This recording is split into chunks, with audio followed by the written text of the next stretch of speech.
السلام علیکم۔ سلطان محمود غزنوی کا اصل نام ابو القاسم محمود اور خطاب یمینُدولہ تھا۔ آپ کی پیدائش 2 اکتوبر 971 اور بعض تاریخی حوالوں میں نومبر 971 میں ہوئی۔ ابتدائی عمر میں ہی قرآن حفظ کرنے کے علاوہ اسلامی فقہ اور علم و حدیث میں بھی مہارت حاصل کر لی۔ مزید آگے بڑھنے سے پہلے دوستوں سے گزارش ہے کہ ہمارے چینل تاثیر ٹی وی کو سبسکرائب کر لیں اور ساتھ بیل بٹن کو بھی ضرور پریس کریں۔ سلطان محمود غزنوی کے والد subaktgin ایک ترک غلام تھے جو کہ بلاشبہ افغانستان کے پہلے خود مختار بادشاہ بھی کہلاتے ہیں۔ subaktgin کی حکومت خراسان، ہرات، بخارا، مکران، قصدار، جلال آباد، پشاور، اٹک اور بلوچستان کے بیشتر علاقوں تک پھیلی ہوئی تھی۔ جب subaktgin کی وفات اگست 997 میں ہوئی تو اس وقت سلطان محمود اپنے باپ کی طرف سے نیشاپور کے حاکم مقرر تھے، اور سلطان کا بھائی اسماعیل جو باپ کی وفات کے موقع پر غزنی میں موجود تھا، اس نے اپنے تاج پوشی کا اعلان کر دیا۔ سلطان محمود نے پہلے خط کتابت کے ذریعے بھائی اسماعیل سے بات کرنے کی کوشش کی۔ جب کوئی حل نہ نکلا تو 998 میں غزنی پر حملہ کر دیا۔ اسماعیل کی حکومت ختم کر کے خود غزنی کی سلطنت سنبھال لی۔ سلطان محمود، جن کو اسلامی تاریخ کے چند عظیم جرنیلوں میں شمار کیا جاتا ہے، اور ان کی فوج کم و بیش 1 لاکھ تھی، اور فوج میں عرب، غوری، سلجوق، افغان، مغل کے علاوہ 10 سے 15 ہزار ہندو سپاہی بھی شامل تھے۔ ہندوستان سے جتنے بھی فوجی بھرتی کیے جاتے تھے وہ بیشتر ہندو ہوتے تھے۔ ان کا کمانڈر بھی ہندوستانی ہوتا تھا، جس کو سپہ سالار ہندوان کہا جاتا تھا۔ عباسی خلیفہ نے 999 میں سلطان محمود کو یمینُدولہ کا خطاب عطا کیا، جس کی مناسبت سے سلطان محمود کے خاندان کی حکومت کو یمینی سلطنت بھی کہا جاتا ہے۔ سلطان غزنوی نے ہرات کے قریب صحرا کنارے ایک خاص شہر ہاتھی نگر تعمیر کیا۔ ان خطوں کی گرم آب و ہوا ہندوستان کے موسموں سے مطابقت رکھتی تھی۔ پھر انہوں نے ہندوستان سے لائے ہوئے سینکڑوں ہاتھیوں کی پرورش اس شہر میں کی۔ ہاتھیوں کے ساتھ انہیں سدھارنے والے بھی ہندوستان سے منگوائے گئے، اور یوں ہاتھی اس شہر میں خوش و خرم ہو گئے۔ سلطان محمود ہر برس ان ہاتھیوں کی مدد سے ہندوستان پر حملہ آور ہوتے، اور واپسی پر انہیں غزنی کی بجائے ہرات کے قریب اسی ہاتھی نگر میں واپس بھیج دیتے تھے۔ سلطان محمود غزنوی، جن کی سب سے بڑی وجہ شہرت ہندوستان پر 17 حملے ہیں۔ موجودہ پاکستان کے علاقے لاہور سے پشاور تک کا علاقہ ایک ہندو راجہ جے پال کے زیر سلطنت تھا۔ جے پال اور سلطان محمود کے باپ subaktgin کی ایک جنگ پشاور اور جلال آباد کے علاقوں میں 986 میں ہوئی تھی، جس میں جے پال کو شکست ہوئی اور subaktgin کی سلطنت دریائے سندھ کے ساتھ ساتھ اٹک تک پھیل گئی تھی۔ سلطان محمود نے حکومت سنبھالتے ہی پشاور تک کے علاقوں میں چھوٹی چھوٹی مہمات کر کے اپنی سلطنت کو مضبوط کیا، تو راجہ جے پال، جو کہ پہلے ہی اپنی شکست کا بدلہ لینے کو بے تاب تھا، اس نے ایک بڑا لشکر تیار کیا اور غزنی پر حملے کے لیے نکل پڑا۔ 1001 میں پشاور کے قریب راجہ جے پال اور سلطان محمود کی فوجوں کا ٹکراؤ ہوا۔ راجہ جے پال کو شکست ہوئی اور پورے خاندان سمیت گرفتار ہو گیا۔ مذاکرات اور ایک بھاری تاوان کے عوض رہائی کے بعد جے پال واپس لاہور آیا۔ چونکہ لڑائی سے پہلے جے پال اپنے ارد گرد کے راجاؤں سے مدد لے کر گیا تھا، اس لیے شکست کے بعد نہایت شرمندگی کی حالت میں اپنی حکومت بیٹے اننت پال کے حوالے کر کے خود لاہور کے ایک دروازے کے پرانے برگد کے درخت کے پاس ایک بہت بڑی چتا جلائی اور جل مرا۔ سلطان محمود غزنوی نے دوسرا حملہ، جو کہ 1004 کو ہوا، بیرا، جو کہ دریائے ستلج کے قریبی علاقوں پر مشتمل ریاست پر کیا، جس کا راجہ باجی راؤ تھا۔ تیسرا حملہ ملتان کے حاکم ابو الفتح کے خلاف 1006 میں کیا، لیکن راستے میں ہی دریائے سندھ کے کنارے جے پال کے بیٹے اننت پال کے ساتھ مٹبھیڑ ہو گئی۔ سخت جنگ کے بعد اننت پال کو شکست ہوئی اور بعض روایات کے مطابق وہ کشمیر پناہ لینے کے لیے بھاگ گیا۔ اننت پال کو شکست دینے کے بعد سلطان محمود نے ملتان کا رخ کیا، اور ملتان کو فتح کرنے کے بعد کہا جاتا ہے کہ ملتان کا حاکم جے پال کے پوتے سکھپال کو مقرر کیا، جو اسلام قبول کر چکا تھا۔ جلد ہی سلطان محمود کو پھر ملتان جانا پڑا، جہاں پر سکھپال نے بغاوت کر دی تھی۔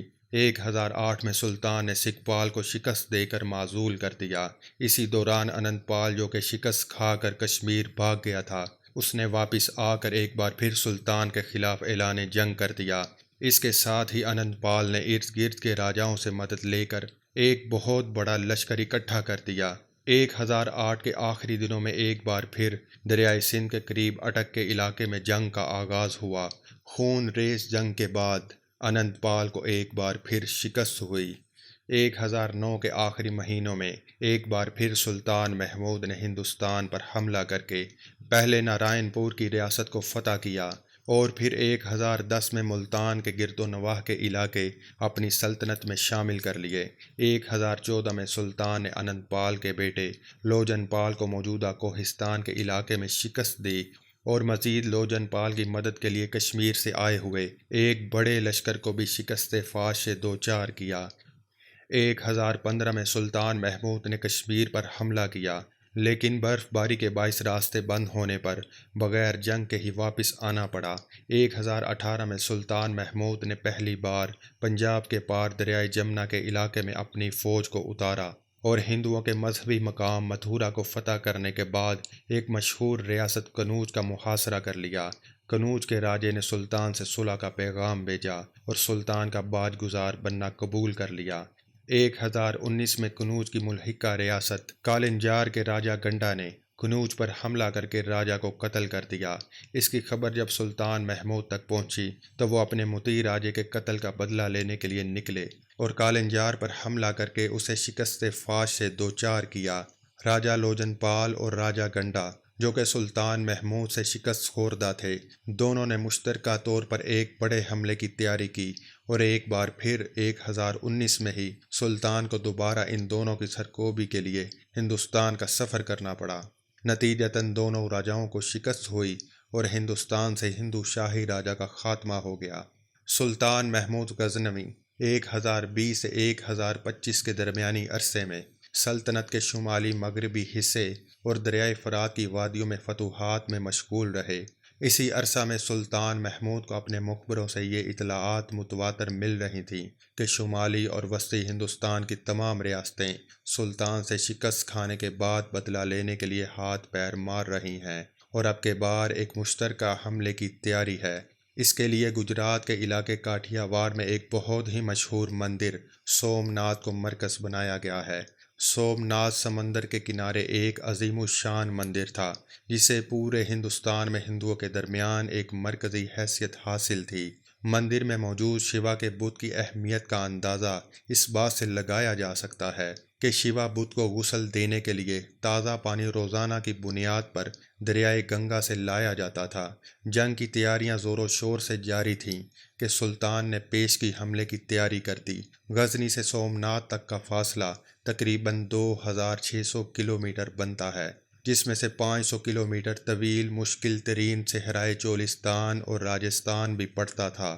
اکتوبر 1025 میں سلطان کی فوج 30,000 سپاہیوں کے ساتھ غزنی سے روانہ ہوئی۔ 3 مہینوں کی مسافت کے بعد جنوری 1026 میں سومناتھ مندر کے قریب پڑاؤ ڈالا۔ ہندوستان کے طول و عرض سے مہاراجے اپنی اپنی فوج کے ساتھ مندر کی حفاظت کے لیے موجود تھے۔ جنگ کا آغاز ہوا اور ایک سخت مقابلے کے بعد سلطان محمود فتح یاب ہوئے۔ یہی وہ مشہور جنگ ہے جس کی بنا پر بعض مورخین نے سلطان محمود کی ذات کو ایک لٹیرا مشہور کرنے میں اہم کردار ادا کیا۔ سومناتھ کے بعد سلطان محمود کی ہندوستان پر آخری لڑائی 1027 میں ہوئی، جو کہ دریائے سندھ سے دریائے بیاس کے درمیانی علاقوں میں پھیلے ہوئے تھے۔ آخری 2-3 سال سلطان محمود غزنوی بیمار بھی رہے۔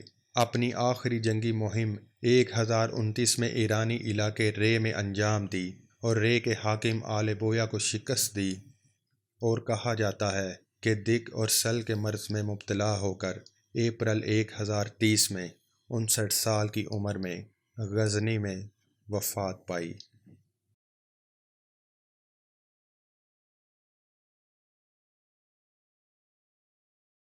آج کی ویڈیو بس یہیں تک تھی۔ اس ویڈیو کو لائک کریں، شیئر کریں اور مزید انفارمیٹیو ویڈیوز کے لیے ہمارے چینل تاثیر ٹی وی کو سبسکرائب کریں اور ساتھ بیل بٹن کو بھی ضرور پریس کریں۔ اللہ حافظ۔